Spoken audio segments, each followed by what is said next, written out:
This is TAZA, a knowledge series brought to you by Alliance for Coffee Excellence and Cup of Excellence.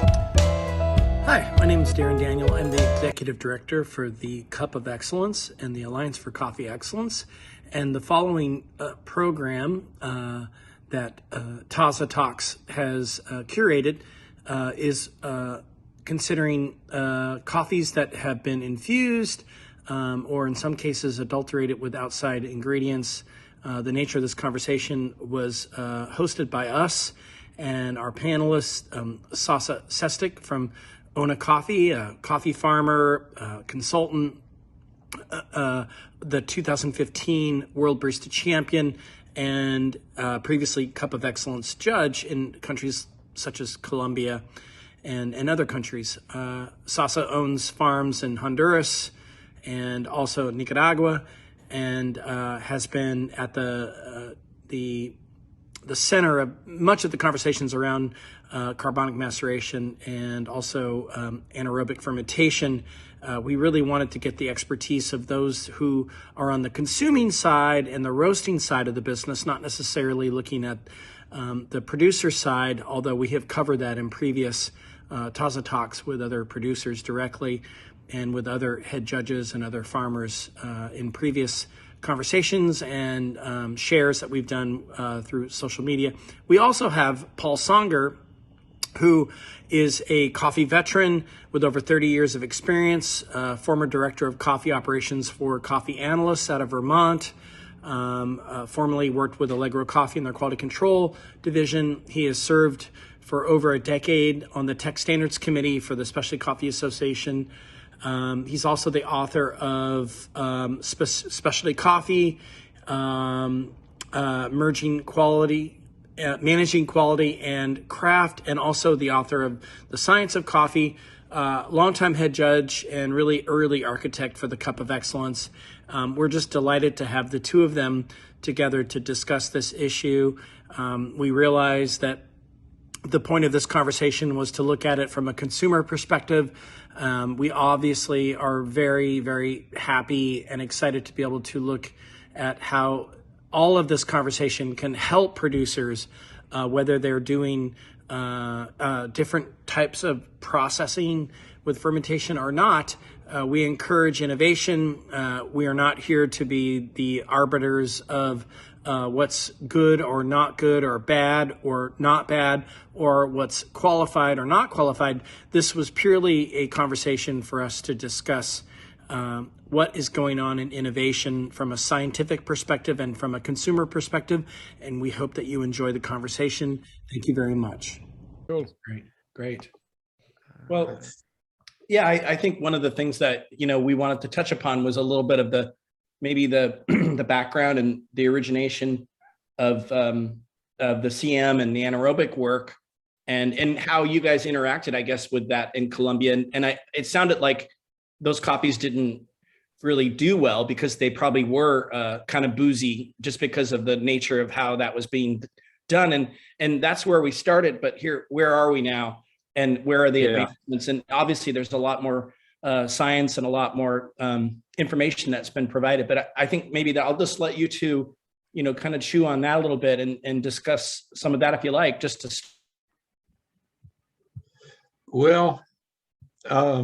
start.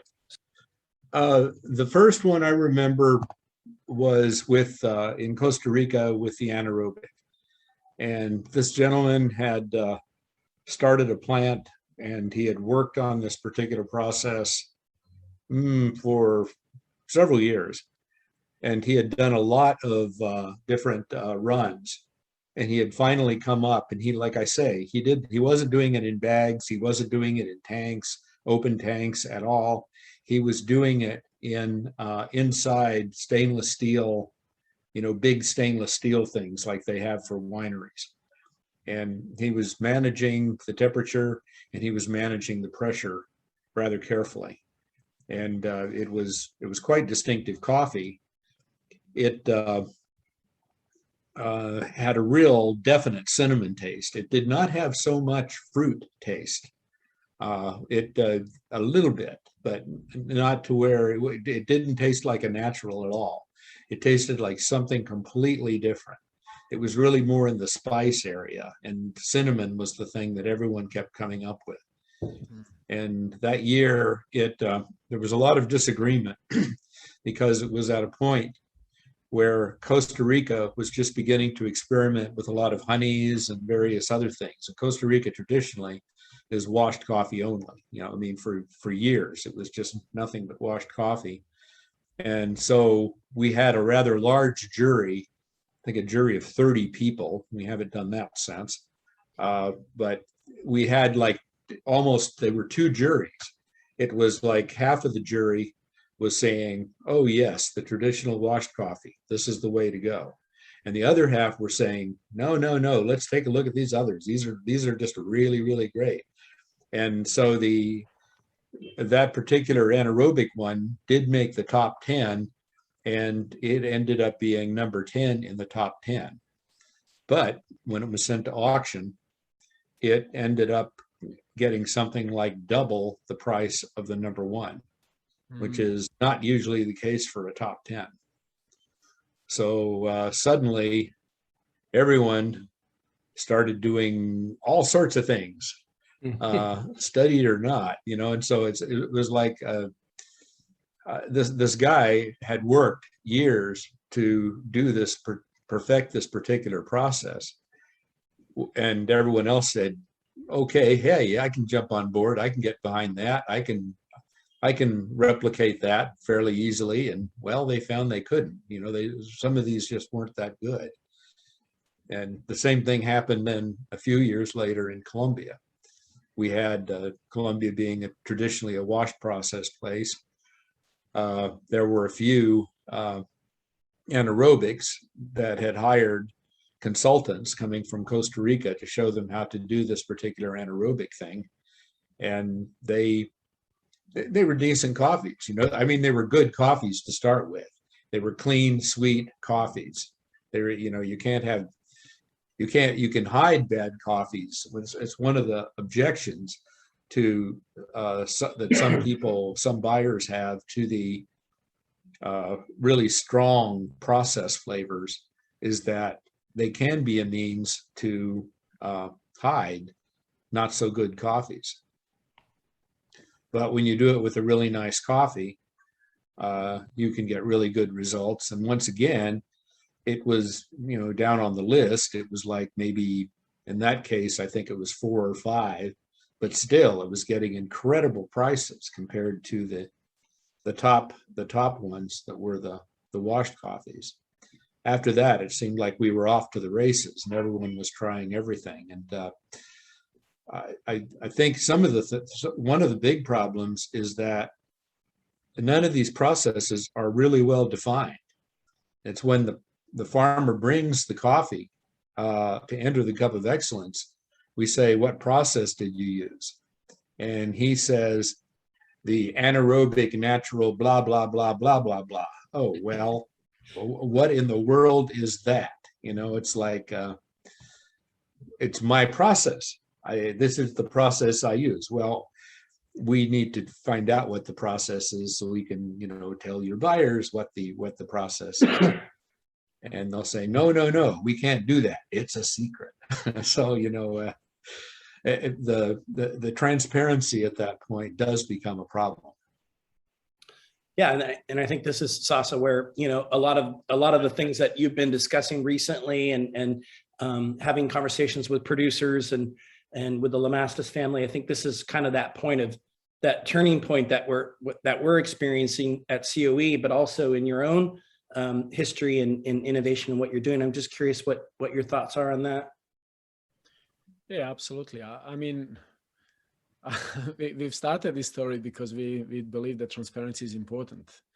Transparency is when we fermenting coffees and processing coffees. If we are adding flavoring to these coffees, we do need to talk about it, and we need to discuss that.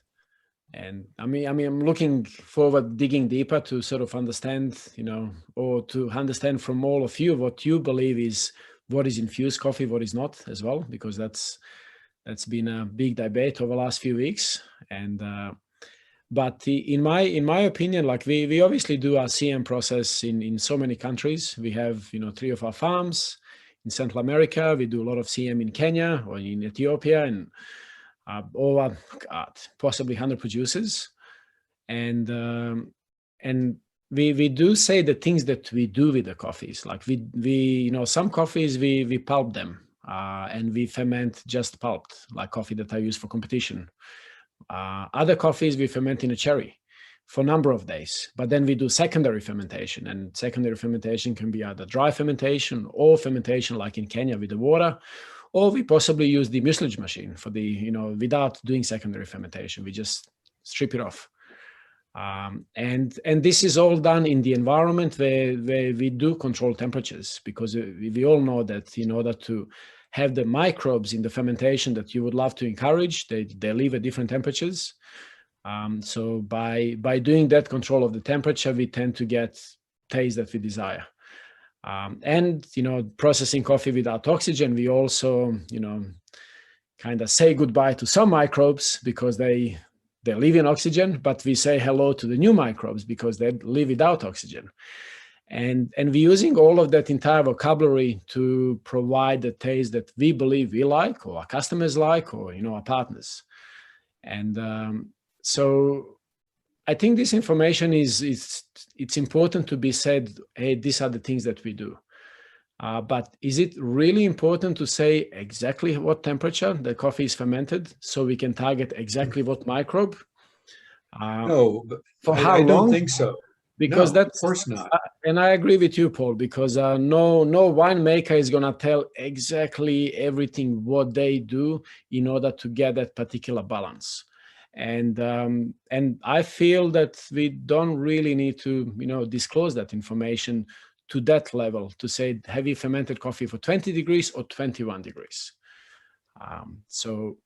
But if we do add, certain things in a coffee, absolutely, in my opinion, that needs to be said, because we can potentially create some risks by not saying what are we adding to the coffee. So, yeah. And I don't think you need to get to the detail of like what the temperature and everything is, but I do think we need to. I think we do need to come to some agreement of what a definition of the different processes are. Like, what is an anaerobic? What is a natural? What is a red honey? What is a black honey? That sort of thing. Now, okay, in Costa Rica, they're fairly well defined. In other places, it's like, I'm doing red honey. How do you know you're doing red honey? Someone told me. Yeah. There's just, and especially when people just decide they're going to do, well, actually, I ran into a man way back in like 2008 in Bolivia, and he was fermenting his coffee in orange juice, which I thought would be dreadfully expensive, but he says no, it wasn't, because he was in a situation where he couldn't ship his oranges out, and he had to do something with them. so he did his coffee in them. He said the coffee was wonderful. I never tasted it, but still, I would, again, according to our rules, that would be adulteration, right? It would seem to me. I mean, it's an outside ingredient that isn't naturally occurring within coffee itself. I mean, technically, that's how it would be. And something really interesting to note when we were talking about Paul earlier about how prices have been affected from 2015 to 2019.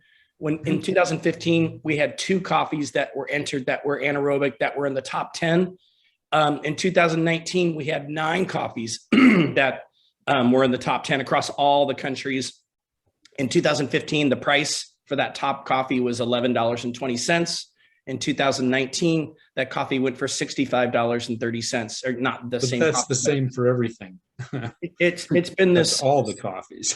It's been all the coffees, but the proliferation of those being in the top 10, is it the amount of coffees that are being entered, or is it the amount of coffees that the judges are saying we like? And it's really more the latter. It's making it all the way through that process, but there certainly is more more experimentation, more innovation going on, and they're being rewarded, in certain markets especially. But I just thought I'd throw that in the mix. But yeah, very, very interesting. And that idea of infusion too, Sasa, that the idea of like defining what infusion is or isn't, that's been something people have been asking us a lot about, like, can you please tell us? And, we've been trying to create some standards, and I think that's essentially what you're working on as well. So.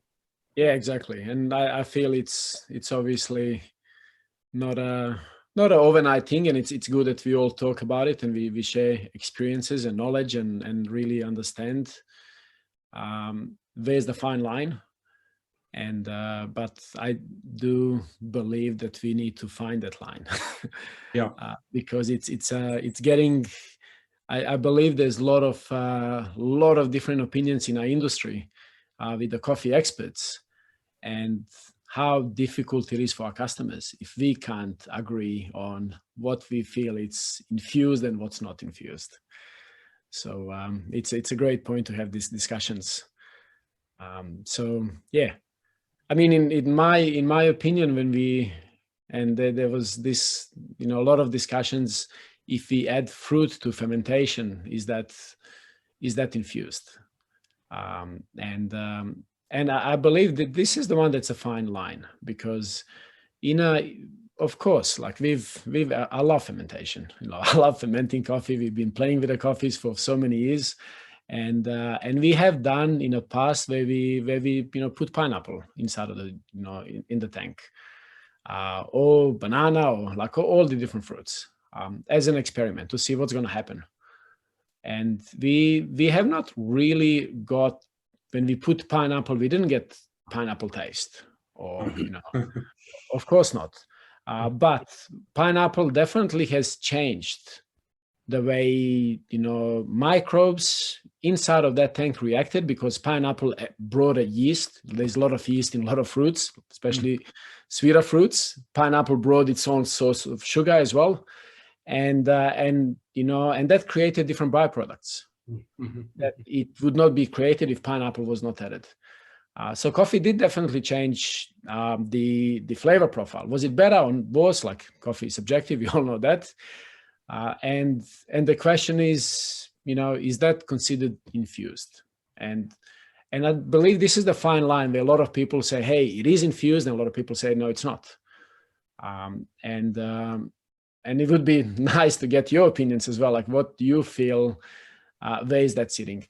Oh, like we've done a lot of experiments where you squeeze a lot of lemon, and after coffee is fermented, if you're adding lemon, and if somehow, or lemon flavoring, and somehow that survives the roasting and we can taste lemon, that is infused, in my opinion, because you clearly adding a lemon flavor in order to get a lemon flavor. But if you're going to add maybe orange, like you mentioned, orange juice in the fermentation, we most likely are not going to get taste of orange, but we're going to change the pH of the fermentation, and we're going to awake different microbes in there, or there'll be less microbes, because when we have a lower pH in fermentation, then won't be as present, and coffee will taste different. One of the things that I was thinking about was the coffee that Paul mentioned in Costa Rica, because when we tasted the same coffee, and I know it's the same producer, it had a distinct Altoid peppermint taste. We had it tested in a lab and found that there were no essential oils of spearmint, peppermint at all. So the coffee just tasted that way because of the process. And that's a byproduct of flavor in process versus true infusion. And we have had other coffees that we diagnosed or saw in Guatemala that had a anise flavor. We tested it, and there was actually anise in that coffee. So so those are two different outcomes, right? So I think that's a big part of that definition. But I'm curious about the byproduct, like what happens in the process that alters the flavor of the coffee that isn't necessarily infusion, but it's literally CM or anaerobic doing its job to differentiate itself, right? So that's something that's happened for a long time. I can I can remember some studies from the 50s where people were checking.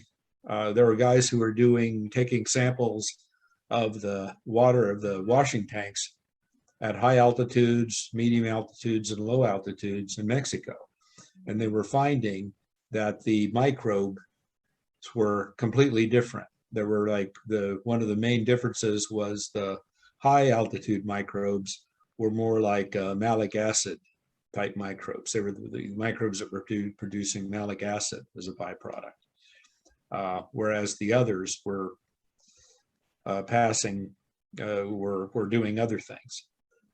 And they were thinking one of their hypotheses was that one of the things that really made high altitude coffee good was the fact that it was washed under these conditions and that it had its own set of microbes that was going on. And we do know that that there are microbes. It's like, okay, potato, that's a microbe that just happens to live in Rwanda and Burundi and so forth. It's not one we like. The deal about microbes is that they require a certain environment. They require like a certain pH and a certain gas, certain nutrients, things like that will do it. Like with washed coffee, at the beginning, you don't have any yeast because there's oxygen and so on. So most of your pectin is being dissolved by means of pectinases and things like that, which are aerobic sorts of things. And then later on, you get the yeast, and if you're unlucky, you get some bacteria and some bad bacteria, and that's what gives you the ferment, the stinky ferment. But yeah, it's just the nutrients and the presence of the microbe would be the start, whether or not it's present. Obviously, if it's present, it can't grow, but it needs certain conditions under which to grow.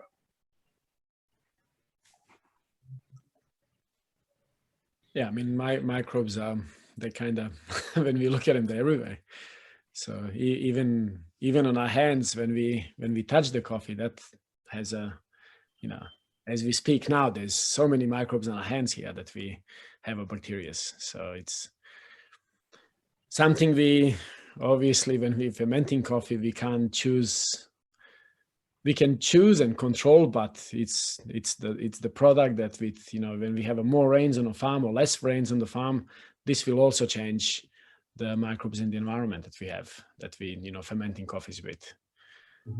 And I think that's beauty with us being able to ferment these coffees in all of these ways. And in my opinion, we should be encouraging producers to understand the microbes of their environment, to understand, to see which ones are great for them, which ones are not, and to see how they can allow these certain microbes to dominate the fermentation mass. So I feel it's exciting time that we, instead of kind of saying, hey, don't ferment or don't inoculate yeast, and do not put bacteria, go crazy. There's market for everything. There's people that love certain style of coffees, and as you mentioned earlier, like this anaerobic coffees in Colombia, the prices are going high, and if it's working, why the hell are not? Like the reason Cup of Excellence exists is what I believe is to be supporting the farmers to get this most amazing prices and find the buyers. So yeah, no, that's a really, really good point, because I think we had hurdles in the past with countries that didn't allow natural processing because they were so tied to washed processing as a traditional method, and still, washed coffees are beautiful and highly expressive of their terroir. But it's also it created a market change in countries like Costa Rica and Guatemala, and now Colombia, where Colombia probably we see the most by process. And it's the same thing as science kind of indicating, or agronomists saying these varieties will work at these altitudes. So these processes, if they're managed properly and done well and standardized, can have great outcomes. And so it doesn't, we don't want to impugn these new processes. We just want to make sure that they're done in a way that aren't negative for producers, and that producers, have as much knowledge and can create as much knowledge for themselves to kind of keep innovating. And we want Cup of Excellence to be a place where people can do that and have done that and continue to do that. And we asked someone last year in Ethiopia, Cup of Excellence, like, tell us about your anaerobic process. And he essentially said, I just put it in a bag and I watched YouTube, and I'm like, okay, well, it did well, but there's way more for us to kind of advance. And I'm not to say that wasn't a positive outcome for him, but it. Well, he was lucky. He was very lucky. I mean, Yeah, exactly. It's he had done the same thing at low altitude, he probably wouldn't have had such a good outcome. Right. Yeah, and I mean, adding to that is in 2017, we started doing CMs in Ethiopia for the first time, and we've done, like, I guess if I can say, like, shorter fermentations, like 2 to 3 days maximum, in cherry or without cherry, and then pulped. But then we've also done some more extreme fermentations, like 5-6 days, and the color of the green bean has completely changed. And we obviously had to export these coffees through ECX. So coffees go there for quality control. And ECX staff said, no, this is unacceptable. You cannot export this coffee. This coffee is not high quality. I said, well, we'll buy it. This is high coffee, so we want it. So it doesn't really matter what necessarily, your opinion is, because we love this coffee. And we had issues getting that coffee out of the country, because according to local standards, this is not specialty coffee, or this is not high-level coffee. Funny story is that particular coffee, a few months later, won World Barista Championships with the first ever, female ever winning the coffee, with Agnieszka, which was 2018. So I think this is new for all of us. We all like learning and starting to adapt. And I'm sure similar case was in Colombia, as you were mentioning, because when we started exporting some natural processed coffee in Colombia, it was sort of, this is not right. This doesn't look good. Right. Yeah. Older cuppers have a really hard time with it. It's people who, and I mean really good, experienced cuppers who can really, cup well. They can tell you exactly where a certain washed coffee came from. That's how good they are. They have a really hard time with processes. Yeah, that's I think that was one of the things that I found really interesting about Sasa's discussion last week, was the idea of training sensory professionals to understand what they're tasting in these processes, and how do we do that, and I think also, Sasa, you had made some comments about how would one be able to actually identify adulteration through sensory, not so much through laboratory, but just tasting. So I think that'd be great to talk a little bit about that. And then after that, we have some questions that we've gotten from yesterday, and we can go into those questions after that. So yeah. Yeah, for sure. So should we start with myself or with Paul? Yeah, why don't you start, Sasa? Yeah, sure. Well, I think with the I'll go down to anaerobics or carbonics. Like for us, it was a second nature, because we started experimenting with these coffees in 2014 in Santa Barbara in Honduras. Thankfully to Cup of Excellence, I actually was introduced to that region. Just like, as you said, you taste these beautiful washed coffees from Santa Barbara, you love them, and next thing is I had to go there. Few months later, we bought a farm there, and then we've decided, hey, let's start experimenting with the processing. So by being able to be exposed to do a lot of different processes at super low temperatures, high temperatures, short fermentations, long fermentations, obviously my palate was used on these flavors that are polarizing coffees. And of course, we completely understand that a lot of these polarizing coffees a lot of people don't like, and some other people that do enjoy these coffees. But then what I've seen in the last few years is that these polarizing coffees are also becoming infused. We're getting these flavors not only by fermentation, but when you and as you know, all of us cuppers know, when we taste coffee, when we taste something that reminds us of a rose water, we know we're not going to get this rose water essential oil taste. It comes from the coffee, from the compound or combination of compounds as well, and it gives us these particular notes. But I've started tasting a lot of coffees that's purely as like rose water, or I've started tasting some of the coffees that's like, wow, this is like cinnamon. It's a little coffee with dust of cinnamon inside and stirred up, and that's what we taste. And that kind of started questioning myself. Is this process? Is this fermentation? Or is this something else? And what was happening in the last couple of years is quite a few people would come to me and say, hey, I've tasted this coffee and I'm not really sure if this is only fermentation.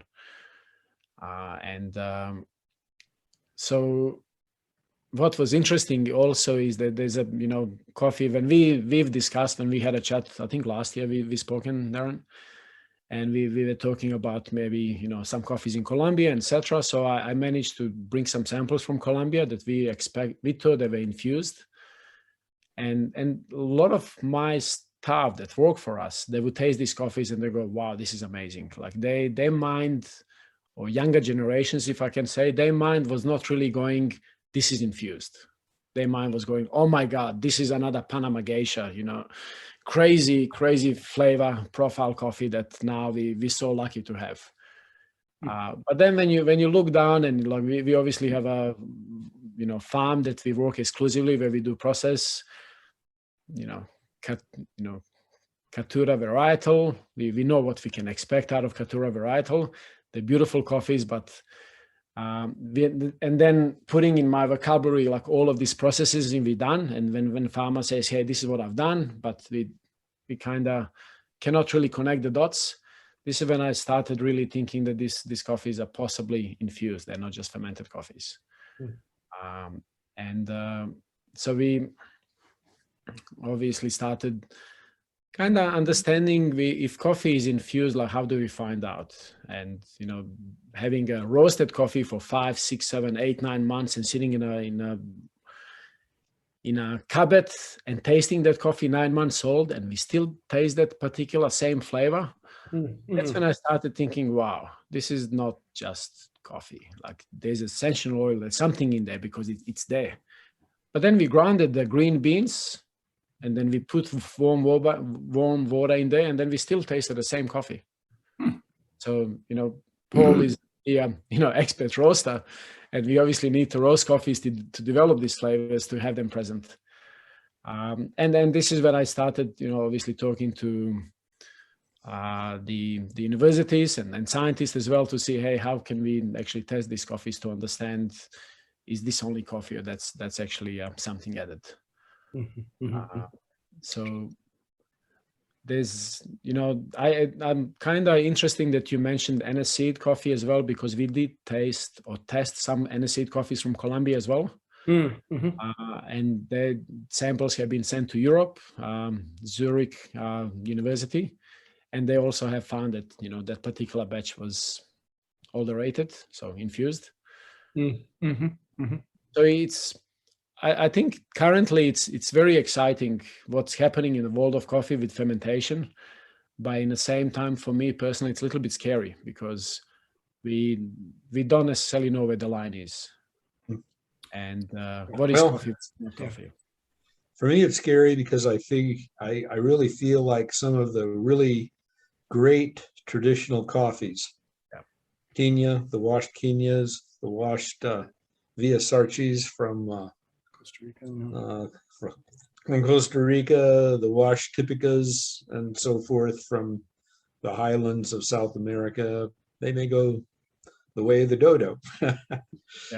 And the reason is not only because of the other processes, but it's because of things like climate change and the fact that it's just, these are hard to produce. They're hard to produce well. Yeah. Yeah. Whereas if you can actually, if the whole processing thing becomes more of a manufacturing process, maybe that's the wave of the future. Yeah. You know, and at that point, things like variety and so forth become less important. Mm-hmm. Mm-hmm. Mm-hmm. That's, Yeah. I personally would not want to see that. Absolutely. Absolutely. There's yeah, I mean, I'm a bit jealous because you're in Nicaragua. You're going to be drinking a lot of beautiful Típica Mejorados that we all love. Ecuador. I'm in Ecuador. Sorry, yeah, Ecuador. Sorry, yes, in Ecuador. Yeah. In Ecuador. Actually, and, I've been drinking wonderful Típicas. yeah, wonderful Típicas as well. Yeah, and that's something that we want to cherish and look after. But that's when we were discussing this, you know, code of conduct of, you know, processing coffees, you know, that we can celebrate the terroir, we can celebrate the varietal, and there's an art when we can taste beautiful wash coffees like in Santa Barbara. You know, we all, you know, in Honduras as an example, we love the terroir and we love what that profile gives us, and we obviously want to make sure that we can avoid that. Yeah. Yeah. But then some of the newer markets, sorry, there in some of the newer markets, I feel that appreciation for terroir and varietal it's sort of declining, and appreciation for this, you know, heavier processes increasing. So it's comes down to, you know, sensory support and sensory education as well, because it's no, I think that's really, really critical, and I think there are ways for us as an organization to embrace that and help the national jurists understand what's happening, and as well as the international jurists to kind of focus on that. I know as a head judge, we did a retreat 3 years ago, maybe, where we actually tasted different levels of processing that Eduardo Ambrosio had brought to us. And we could look at, you know, what's, you know, in natural processing, and what's defined by boozy, what's a control, what's basically, you know, missing in a natural. And that was a really interesting process to go through as a cupper. And I think we could be doing the same things with some of these newer processes to kind of say, here's an idealistic outcome and flavor, and this is why, you know, maybe that kind of thing. And so I was going to have Anna read off. We had a lot of responses from the post yesterday, and a lot of questions that came through. I had some that came through text messaging. And so Anna, who's our managing director of marketing and membership, is going to ask probably both of you to answer some of these, unless they're specific to one of you or either of you. So I don't know, Anna, if you want to jump in. Yeah. So, all right, well, let's, I don't have these, I have a list, not in any particular order, but here's one from Camilo Izaza. He wants to ask what technological tools the industry has to develop identifying added flavors to coffee, if any. yeah, nice one. Well, the main technical tool is cupping. Honestly, it's pretty limited at this point. There are, because wine is a much larger industry, there are certain sorts of things like titrated acidity and so forth that one can actually use with the wine industry to determine more or less what kind of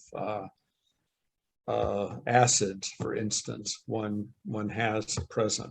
The only other thing I know is gas chromatography, is GCMS, mass spectrometry, and that's really that's very advanced.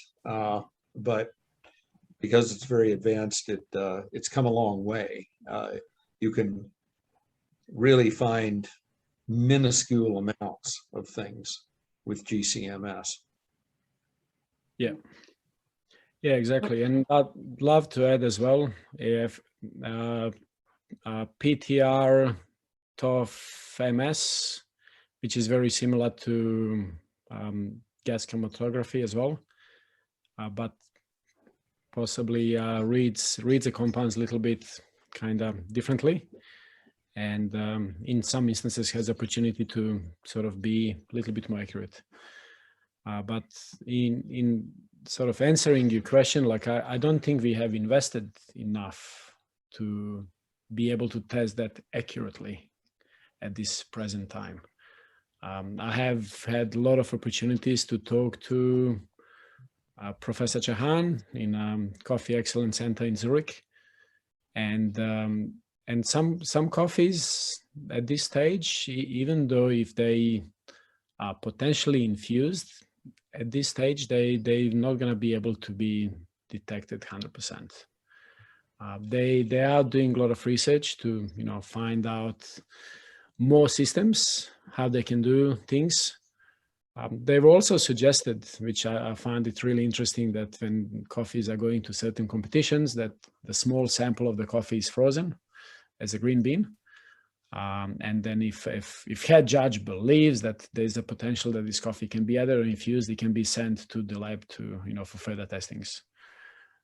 But I find it's a very interesting space to be explored, and it would be great to do some more deeper work, because as we know, this testing is really expensive as well, and it's limited to certain countries too.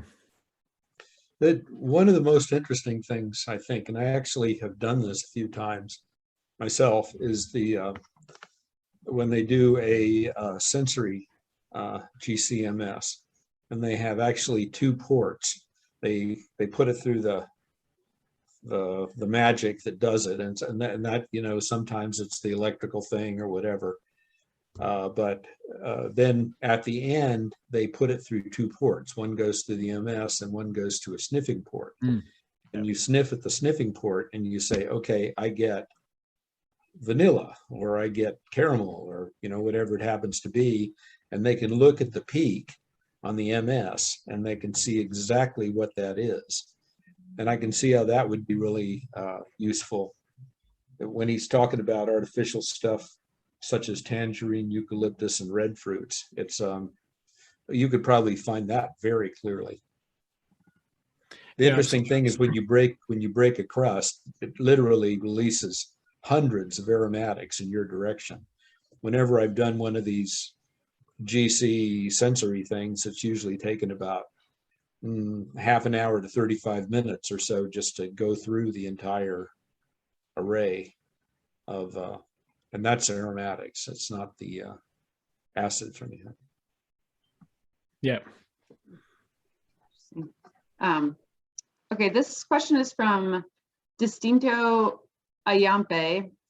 Are all additives considered adulteration? If not, how are the additives used determined to be forbidden or not? For example, yeast and fermentation. And this kind of goes to the conversation you were having about defining processes, maybe. Are we starting with me or Paul again? Let's start. Yeah, Paul, you're up on the screen, so let's start with you. Okay. Well, I know not all additives are considered to be adulteration. I would say adulteration is something that's added that wasn't there to begin with. Something like yeast, that's something that's already kind of the process there. It's kind of like that with wines as well. It's like maybe you add a little bit of some sort of I don't know, microbes that are already there, just to goose your process a little bit.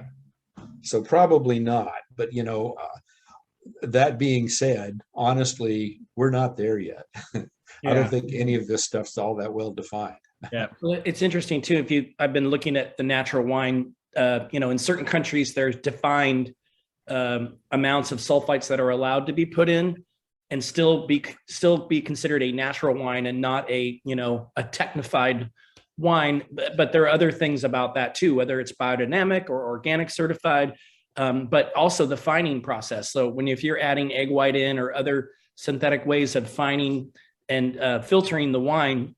Yeah. Is that an additive or not? In natural wine, it would be considered somewhat of an additive. I see Yes. Sasa kind of shaking his head like, what's that? How does that standardize against wine? Maybe as a comment. So yeah. Yeah, absolutely. Or wine or even cheese. Like when we look at the cheese as an industry, 90% of the cheese that we all eat worldwide is with inoculated yeast. You know, that's so there's only few cheeses in the small houses they're using wild microbes from the environment to make that cheese. You know, Parmesan, Parmigiano Reggiano, that's like one of few that the inoculated yeast is not allowed there. So only the microbes from the environment that's strictly guided by the government, what can go in that cheese. But all of the other cheeses are, you know, they use a certain strain of LB bacteria. There's so many of them, or Saccharomyces. There's so many different ones, or non-Saccharomyces.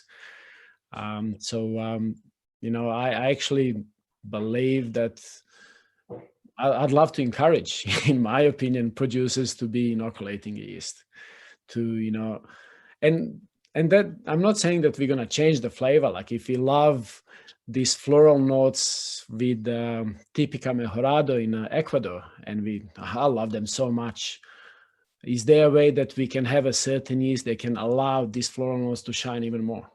So to make them more consistent, because as we all know, when we process coffees lot by lot by lot, then it's not as consistent as we would like to. Like when farmers are choosing to sell the coffee to Cup of Excellence, there's these few exceptional lots, and then the other lots are maybe not as exceptional.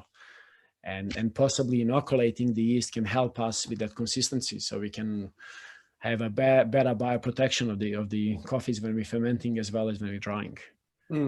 Interesting. Yeah, you know, at least I can talk, like, obviously I don't run organization or anything like that, or Cup of Excellence. I'm not on a board. I just have my own opinion as a coffee lover, but my opinion, inoculating microbes is, for me, it's not considered infused or adulterated. It's just coffee. Great. So here's a question from Crop Del Monte, and this will be good to get different perspectives as like Sasha, producer, Cup of Excellence judge, and Darren too as running Cup of Excellence, but also from your experience as a coffee buyer. Okay, so where does a farmer draw the line between transparency and intellectual property when designing a fermentation process? A big one. I don't know. It's almost a legal question. Yeah.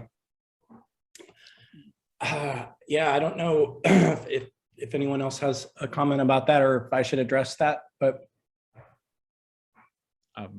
Yeah, go ahead. I feel like it's really, honestly, it's really a legal correction. You know, what is intellectual property? What can you really define as intellectual property? Is it a particularly unique process that's not just that everyone's not already doing? You know, and things like that. Yeah. I mean, some things are proprietary for sure, and you know, maybe it's when you're fertilizing. You know, at times when I know some producers in Guatemala were doing way more fertilizing as a technique for better outcomes in terms of, you know, flowering and other things like that. So is that proprietary, or is that intellectual property? Probably really not. That's just, that to me, that again, that's more innovation. And so where do you trademark something or patent something, you know, and I guess more from the producer perspective than any other, and you know, but I don't know. Yeah, Sasa, if you have any, it's a tough question. Yeah. Yeah, absolutely. It's a tough question. We do have these questions a lot. Where a lot of you know, coffees that we sell, that we produce, a lot of coffee professionals would not like to know exactly every detail, and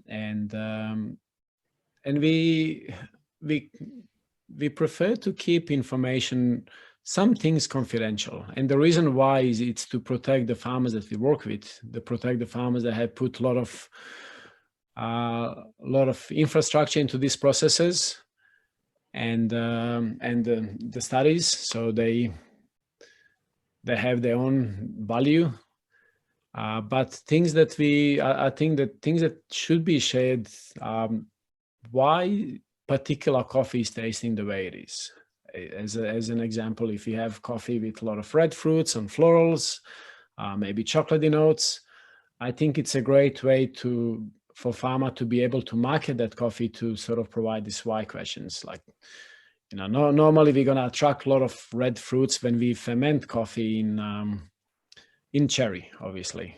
Naturally, that's what's gonna happen. But then if we ferment that coffee in aerobic environment, we will attract certain bacteria that gives us, these polarizing flavors of, possibly stone fruits and some florals. So as a producers, we do say these things. Like we do say if it's cherry fermented, if it's fermented in aerobic environment, if it's fermented in lower temperature, and because at lower temperature, we can attract this particular bacteria, so we can have this taste. But is it really important to be saying exactly what is that lower temperature? Is it really important to be saying how many times do we flush CO2 per day, or for how long? What's the pressure of the cylinder that we're fermenting this coffee? Exactly what's the pH of the water when we're rinsing the coffee, or what's the TDS? I don't think so. Yeah. But to be able to provide the flow, so people can actually, when they're drinking that coffee, they can understand, they can connect that process, varietal, terroir, with what they taste, because I feel that's going to add us a lot more value if we are transparent to that point. But we don't necessarily need to be transparent 100%, so someone can go, oh, okay, I'm going to go and do that recipe now myself. Right. Great. Yeah. Great answer. I know we're a little over, not over time, but we probably have maybe a couple more. Anna, does that sound right on our time? Yeah. Here's a good one for Paul from Luca Coffee Notes. What I'd like to understand is, what is the line between a defect, fault, or taint and an acceptable flavor? Perhaps it has some element of subjectivity. So, if it's phenolic, there's no issue, but, what if it's has a very interesting characteristic that's not necessarily perhaps defined as a defect? Do you score it high for intensity? No. See if we lost him here a little bit. Froze. Yep. Maybe. Oh, you're back. Okay. You're back. Okay, great. Lost you Did for a everyone hear that? Okay, right. It says my internet connection's unstable once again. Well, you're But back. the statement, okay, great. Well, the statement I made is that intensity does not equal quality. I really feel strongly about that. I think I try and say that at least once to every panel I've dealt with. And one of the interesting things about defining a defect, at what point does it become a defect? It's like, for years, it's like one man's fruity is another man's ferment. I mean, a lot of it has to do with one's own personal sensitivity. You can train to that point. And I know one of the reasons that I'm not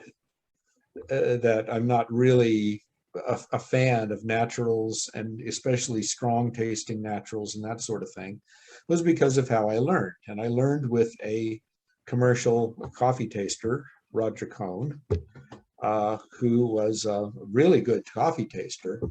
And probably the worst thing you could do at a cupping table with Roger was miss ferment.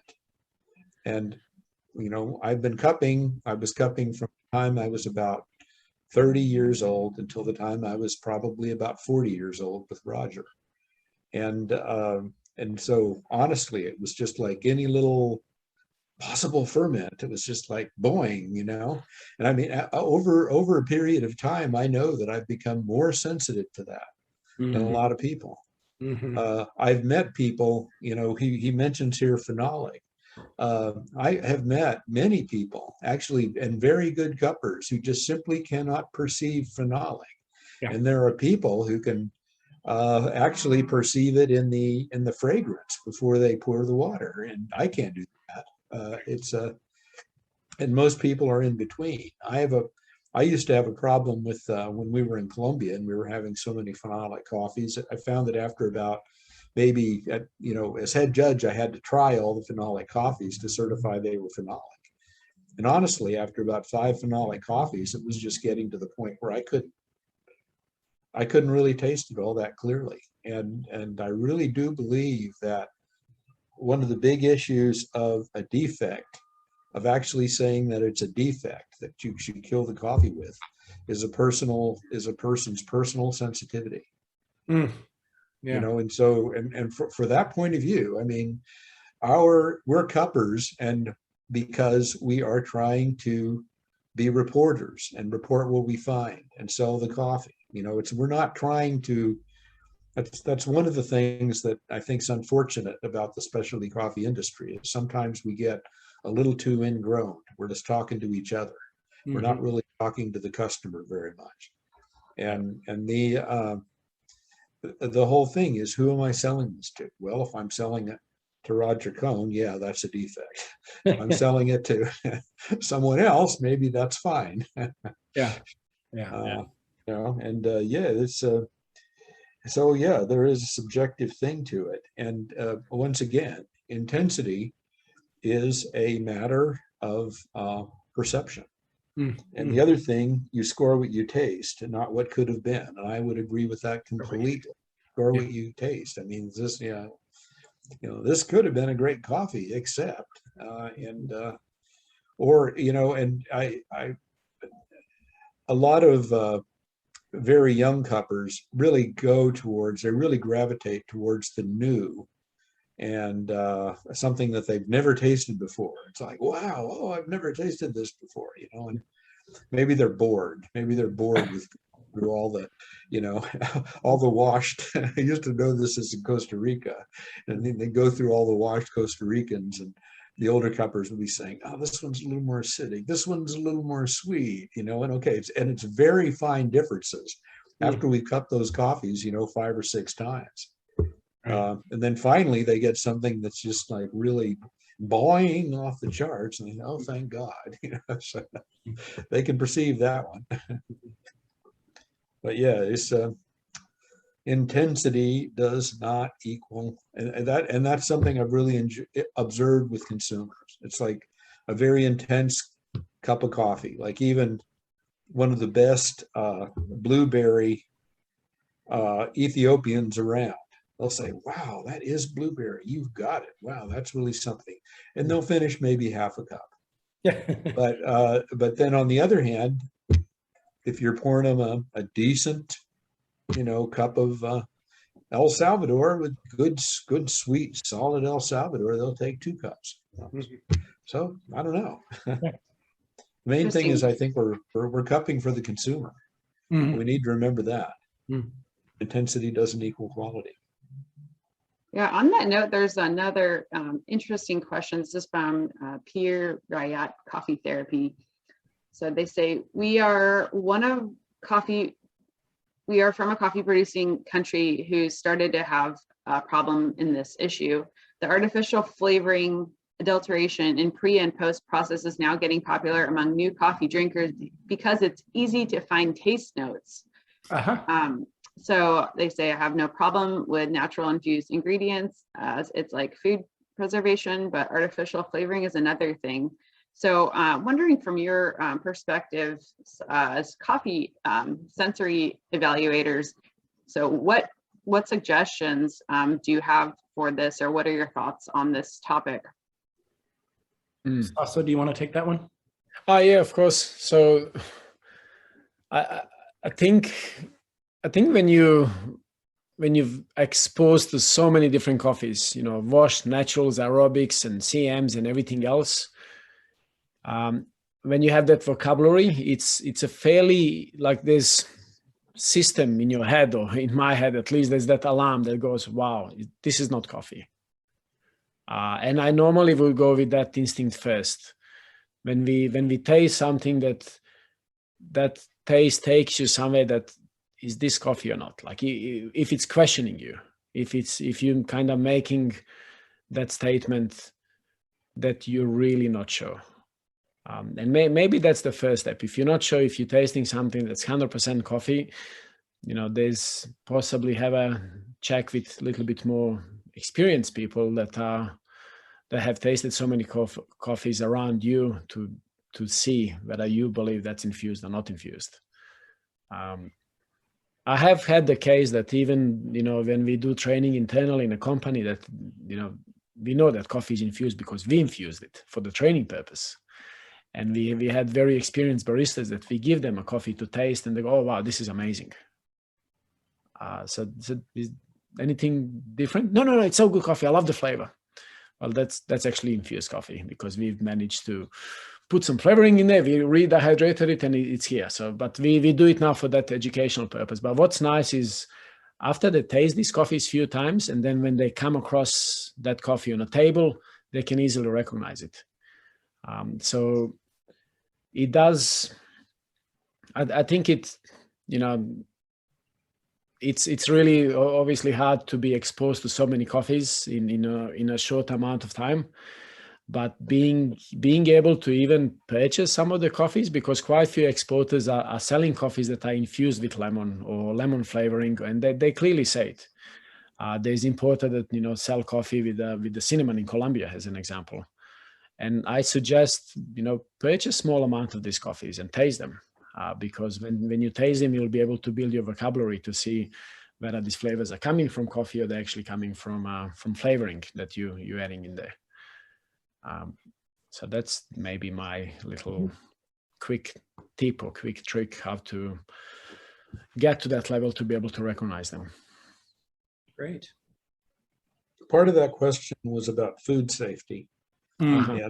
And it was, which I think is significant, because coffee actually has been, most of our history, well, all of our history, we've escaped from just about every food safety thing. If you think about the meat industry or, things like that, I mean, we just don't have a lot of laws that have been built up, and that's because nobody ever really got super sick from drinking bad coffee. They may not have liked it, but no one no one's really ever overdosed on caffeine or anything like that. But I really do believe that if people are using that using a food safe product is essential. And it's like with people using different sorts of chemicals and so forth like that, there's like different grades of these chemicals available on the market. And some are just general for manufacturing, some are pharmaceutical, and some are food safe. And, I really believe it needs to be either anything that, comes into contact with coffee needs to be pharmaceutical or food safe, or there might be a potential of a food safety issue. Yeah, absolutely. And yeah, as you were saying, Paul, as well, labeling that information or stating that on a coffee, it is important due to certain allergies as well.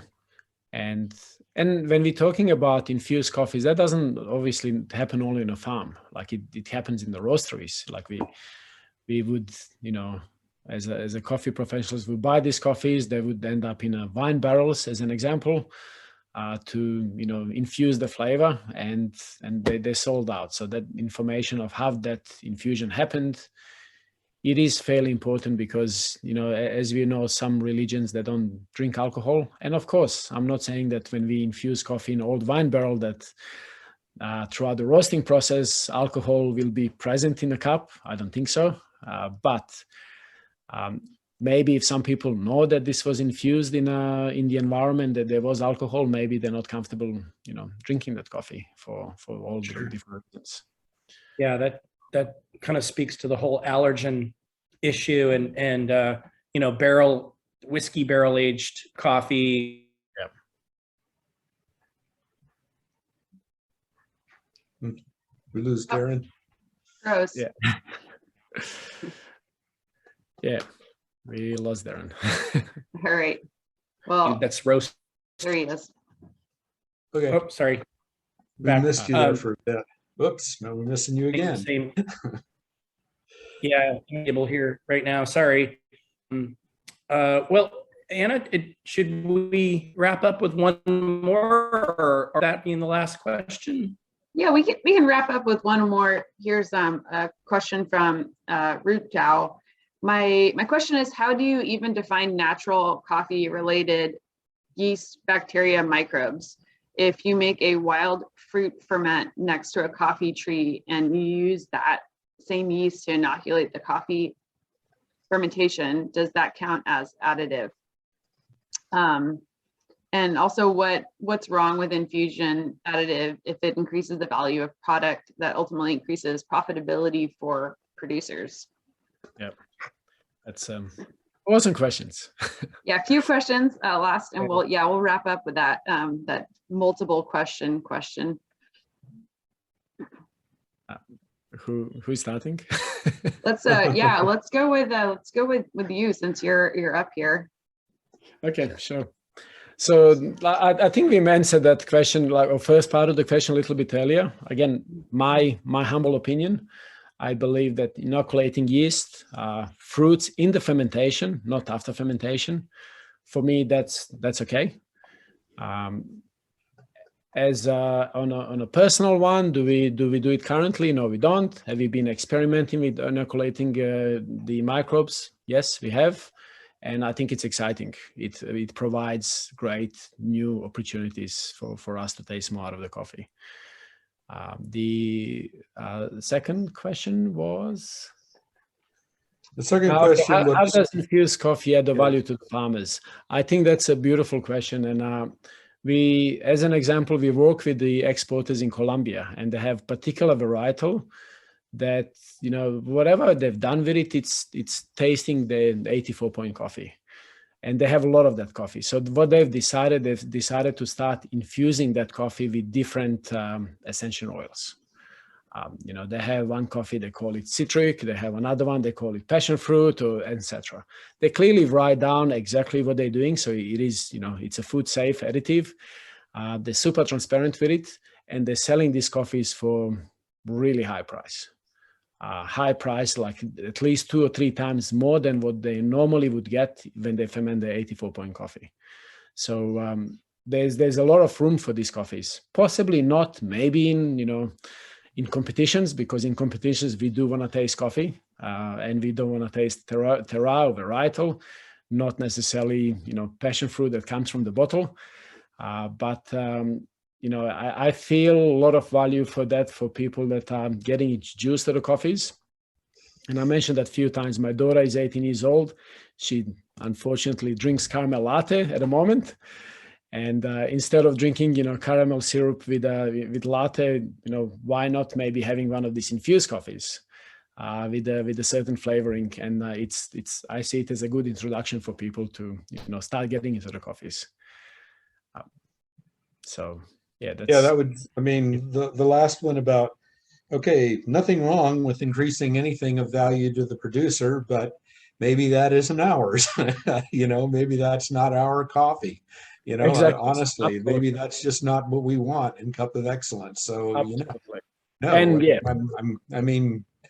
I can't, anybody who's making a living honestly, that's fine. I don't care what you do, but it's like, I don't necessarily need to buy your product or even like it. Same.